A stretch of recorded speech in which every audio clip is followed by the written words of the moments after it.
नमस्कार मित्रों, आज આપણે જાણીશું ગુજરાતી ફિલ્મ ઇન્ડસ્ટ્રીની સુંદર અને લોકપ્રિય અભિનેત્રી રોમા માણક વિશે, જેમણે 1990ના દાયકામાં પોતાની શાનદાર એક્ટિંગ અને સુંદરતાથી લાખો લોકોના દિલ જીતી લીધા હતા। તો મિત્રો, આજે તેમના જે બાયોગ્રાફિક અને લાઈફસ્ટાઈલ વિશે આપણે આ વિડીયોના અંદર સંપૂર્ણ માહિતી જોઈશું, એટલે વિડીયો એન્ડ સુધી જોજો। વિડીયો ગમે તો વિડીયોને જરૂરથી લાઈક અને ચેનલ પર નવા છો ચેનલને સબસ્ક્રાઇબ કરી લેજો। ચાલો શરૂ કરીએ। તો મિત્રો, તેમના જન્મ વિશે વાત કરીએ કે તેમનો જન્મ ક્યાં થયો હતો। તો રોમા માણેકનો જન્મ 10 માર્ચ ગુજરાતમાં થયો હતો। બાળપણથી તેમને અભિનય અને નૃત્યનો ખૂબ જ શોખ હતો। આ જ શોખ તેમને મુંબઈ ફિલ્મ દુનિયા સુધી લઈ ગયો હતો। તેમણે પોતાની ફિલ્મી કારકિર્દીની શરૂઆત હિન્દી ફિલ્મથી કરી હતી। તો તેમની હિન્દી પહેલી ફિલ્મ કઈ હતી એ પણ આપણે વિડીયોના અંદર જાણીએ। તો મિત્રો, તેમની પહેલી ફિલ્મ હતી પીછા કરો, જે 1986માં રિલીઝ કરવામાં આવી હતી। ત્યાર પછી બીજી ફિલ્મ આવી હતી ચંબલ કા બાદશાહ, એ પણ 1986માં રિલીઝ કરી હતી।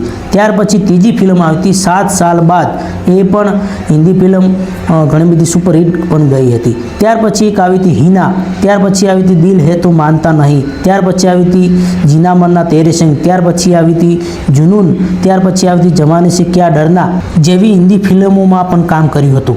હિન્દી ફિલ્મો બાદ રોમા માણેકે ગુજરાતની ફિલ્મ ઇન્ડસ્ટ્રીમાં પ્રવેશ કર્યો હતો અને ખૂબ જ ઓછા સમયમાં તેઓ સુપરસ્ટાર અભિનેત્રી બની ગયા હતા। તેમની અનેક નરેશ કનોડિયાની જોડી દર્શકોમાં ખૂબ જ લોકપ્રિય બની હતી। બંને સાથે મળીને ઘણી સફળતા ફિલ્મો આપી અને તે સમયે સૌથી હિટ જોડી સ્થાન મેળવ્યું હતું। તો મિત્રો, રોમા માણેકની જાણીતી ગુજરાતી ફિલ્મો કઈ હતી? તો પહેલી ફિલ્મ છે પરદેશી મણિયારો, ત્યાર પછી ફિલ્મ છે ઊંચી મેડીને ઊંચા મોલ, ત્યાર પછી ફિલ્મ છે મન સાહેબાની મેડીએ, દલડું લાગ્યું સાહેબાના દેશ, રાજ રતન, ચુંદડી ઓઢજો હો રાજ, દેશ રે જોયા દાદા પરદેશ જોયા નો સમાવેશ થાય છે।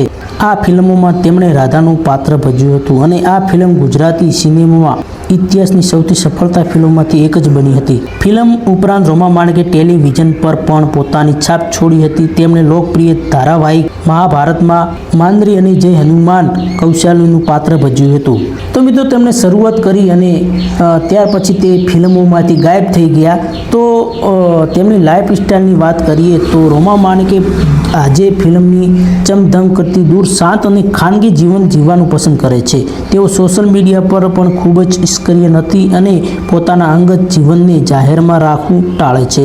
વર્ષો પહેલાં તેમને કંબલ બેક અંગે ચર્ચા થઈ હતી, પરંતુ તેઓ હજુ સુધી ખૂબ જ પસંદગીમાં કામ જ કરે છે અને આજે પણ રોમા માણેકના ચાહકો તેમની જૂની ફિલ્મો અને ગીતો ખૂબ જ પસંદ કરે છે। ગુજરાતી સિનેમામાં તેમનું યોગદાન હંમેશા યાદ રાખવામાં આવે છે। જો તમને રોમા માણેકની આ બાયોગ્રાફી ગમી હોય તો વિડીયોને લાઈક કરો, ચેનલને સબસ્ક્રાઈબ કરો અને આવી જ ગુજરાતી કલાકારોની રસપ્રદ બાયોગ્રાફી માટે અમારી સાથે જોડાતા રહો। તો ફેર મળીશું એક નવા વિડીયો સાથે। ધન્યવાદ।